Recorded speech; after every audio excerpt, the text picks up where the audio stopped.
Hi, this is Alex from Groovy Entertainment. Today we got another book to read for you. Today's book is The Littlest Christmas Elf from 1987. So let's get started.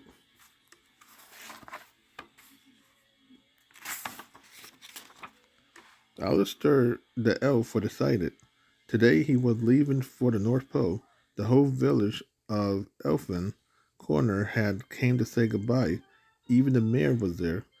This year Santa has sent for our merriest elf to join his workshop. The mayor said. We will miss Alistair's songs and stories, yet Santa needs the best, and our Alistair is a very special elf.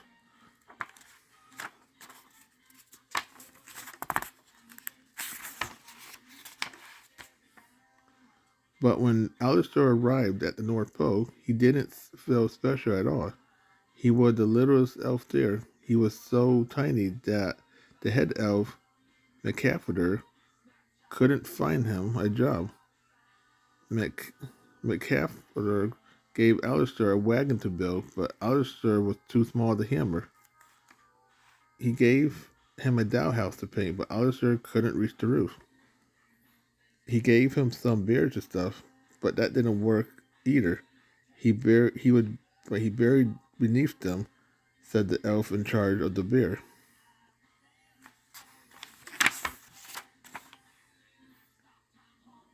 The carpenter shook his head. Just 2 weeks until Christmas, and we still have so much work to do. We have to find you a job. Perhaps you can sweep.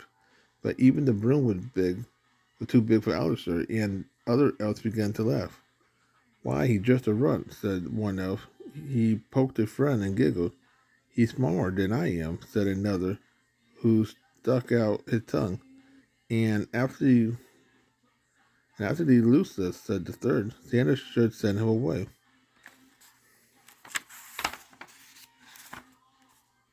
Alistair blinked his eye quickly so he couldn't cry.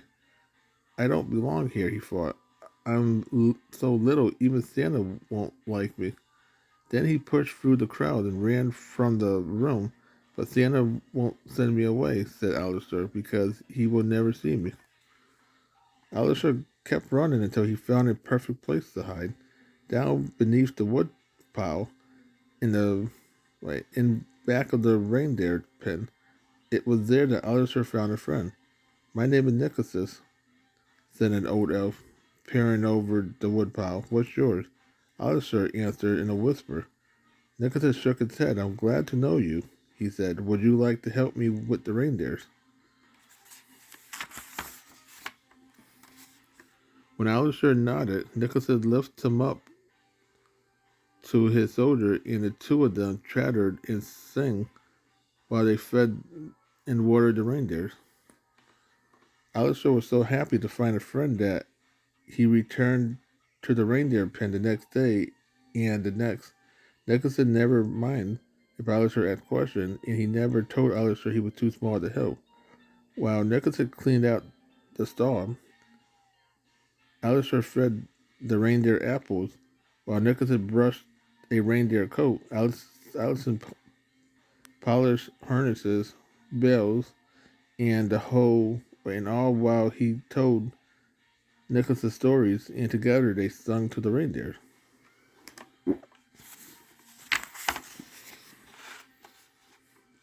But one morning, Nicholson was gone.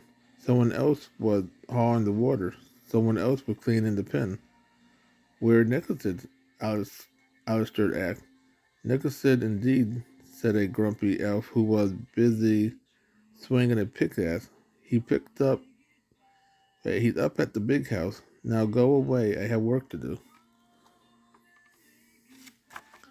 The big house? Thought Alistair. But that's where Santa lives. Nicholson must be sick. He must be very sick if he's staying with Santa. And the thought of his friends in that big scary house sent Alistair scurrying home to the safety of his own bed. But he didn't sleep. He would worry about Nicholson, and he missed him so much he knew he had to see him.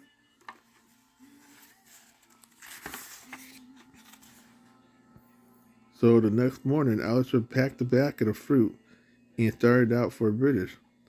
But But the nearer he got to Santa's house, the slower his step became. Finally, he stopped competing behind a Christmas tree in Santa's front yard. His heart was beating loudly. Suddenly, the door opened, and Alistair was more frightened than ever. Died beneath the pine tree, he heard footsteps, and he buried his head underneath his arm. The footsteps came closer. Alistair was afraid to breathe. He closed his eyes tightly and prayed that no one would see him. But someone giggled his foot. "Hey there," said a voice. "You're not hurt, are you?"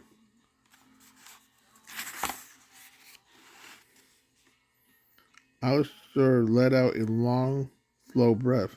He peeked from underneath his arm. It was Nicholas. Allison scurried out from under the tree and gave his friend a hug. "Well, Alistair, I have missed you. And how are my reindeers? The week before Christmas is so busy I don't have time to take care of them. Come inside and talk to me." And before Alistair could say a word, his friend had hoisted him to a soldier and began walking toward the house. "No, no," Alistair cried. "I can't go in there. Put me down." And he wiggled and squirmed, so much that the old elf did.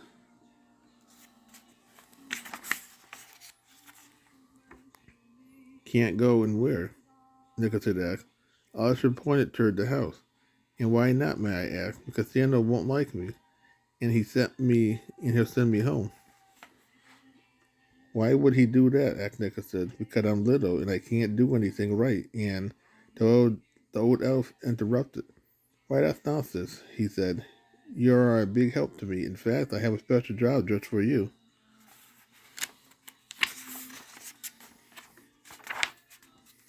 "A special job?"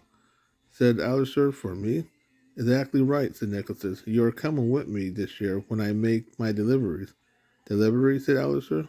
The toys to the children on Christmas Eve," said Nicholas. "You see, it's a long trip and I get lonely. But you could come with me, Alistair. You're so small. You're fit in the shed, and you could tell me stories, and we could sing songs, just like we did in the reindeer pen."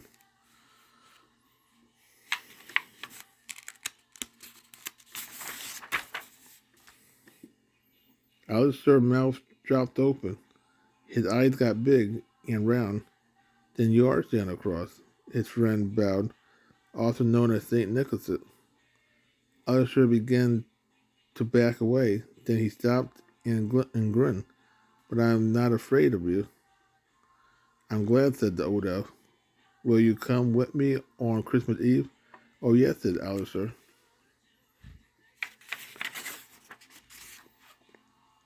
That's exactly what he did, and it was the best Christmas Eve Alistair or Santa ever had.